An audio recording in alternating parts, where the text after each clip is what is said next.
If you've watched the Decision Letter Roadmap series, you already know that many VA claim denials trace back to an evidence gap, a missing fact, connection, or level of severity that the record didn't clearly establish.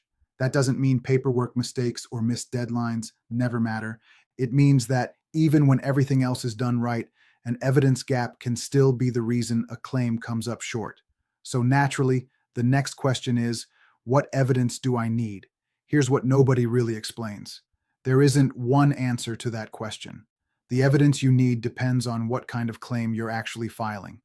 And if you use the wrong checklist for the wrong claim, you can do everything right and still come up short. I'm going to show you a better way to think about this. One process that works no matter what kind of claim you're filing. By the end of this video, you're going to have 4 questions you can ask about your own claim. Questions that tell you exactly what evidence you actually need instead of guessing. Most veterans have heard some version of this. You need a current diagnosis, something that happened in service, and a doctor's opinion connecting the two. That's not wrong. It's just incomplete. That formula describes one kind of claim, a new direct service connection claim. It doesn't describe what you need if you're filing a secondary claim, a presumptive claim, or asking for a higher rating on something you're already service connected for. If you use that same formula for all 4, you'll end up gathering evidence that doesn't actually answer the question the VA is asking. So instead of a formula, I want to give you a process, 4 questions in order. 1, what am I actually trying to prove? 2, which specific element of my claim is actually in dispute? 3, what type of evidence can competently prove that element? 4, what does my current record still fail to establish? These 4 questions work for any claim. What changes is the answer to question 2, which element is actually at issue? Let's walk through that. Before we do, one clarification. These are 4 common claim paths that illustrate how the evidence question changes. They're not every possible VA claim theory, but they'll show you how to think about any of them. Direct service connection. Here you're generally trying to establish 3 things: a current disability, an event, injury, disease, or exposure during service, and a connection between the two. This is the classic formula, and it's correct for this claim type. That's the classic formula, and only the classic formula. Secondary service connection. Here, you already have a service-connected condition. What you're trying to establish is a new, additional condition and evidence connecting it to that existing condition through causation, meaning the existing condition caused the new one, or through aggravation, meaning the existing condition made a separate condition worse. The element at issue isn't, did something happen in service anymore? It's, did my service-connected condition cause or aggravate this? Different question, different evidence, presumptive claims. When the legal requirements are satisfied, a presumption may establish the connection that would otherwise require additional nexus evidence. But that connection isn't automatic just because you'd like it to apply. You still have to establish the qualifying diagnosis, the qualifying service or exposure, and any other eligibility requirements the presumption sets out, like timing. Once those pieces are in place, the presumption does some of the connecting work a nexus opinion would otherwise have to do. The presumption helps. It doesn't do all the work. Increased rating claims. If you're already service connected and asking for a higher rating, the connection question is already settled.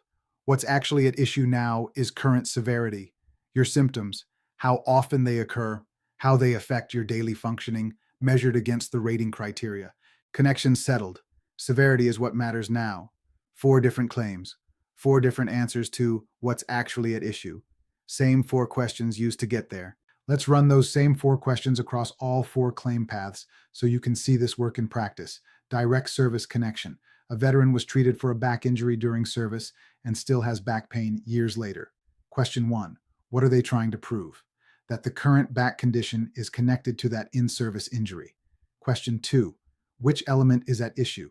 The connection between a current disability and something that happened in service. Question 3. What evidence is competent? Current medical evidence of the back condition, records or credible evidence of the in-service injury, and a medical opinion linking the two. Question 4. What's missing? If the in-service injury is documented and the current condition is documented, but nothing connects them medically, that's the gap. Secondary service connection. A veteran has a service-connected knee condition and, in the years since, has developed a hip problem they believe is related. Question 1. What are they trying to prove? That the hip condition is connected to the knee condition. Question 2. Which element is at issue? Not, did something happen in service? It's, did the service-connected knee condition cause or aggravate the hip condition? Question 3. What evidence is competent? A medical opinion addressing that specific causal or aggravation relationship, not just documentation that the hip hurts. Question 4. What's missing? If all they have is a note saying hip pain with nothing connecting it to the knee, that's the gap. Presumptive claims. A veteran served in a location and time frame that qualifies for a specific presumption and has since been diagnosed with a condition covered by that presumption. Question 1. What are they trying to prove? That they meet the presumption's requirements. Question 2. Which element is at issue?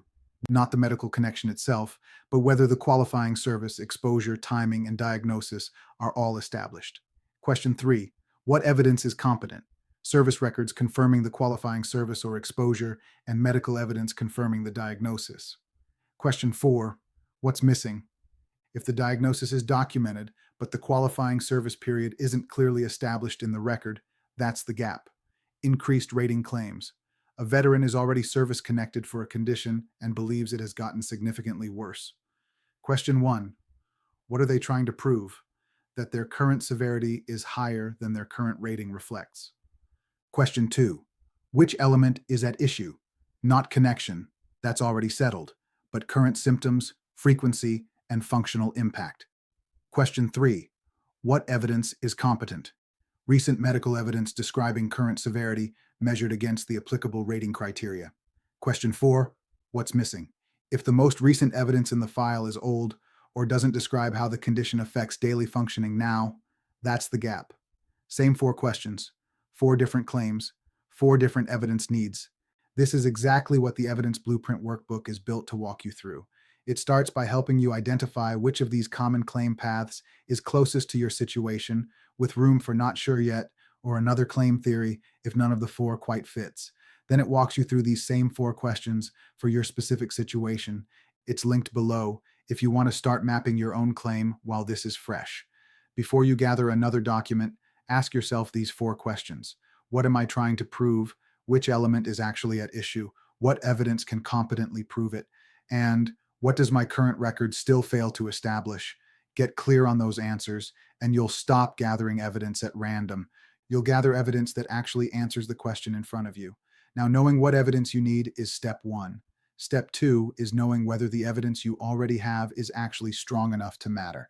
That's exactly what we're covering in the next lesson, how the VA actually weighs evidence and why more documents don't always mean a stronger claim.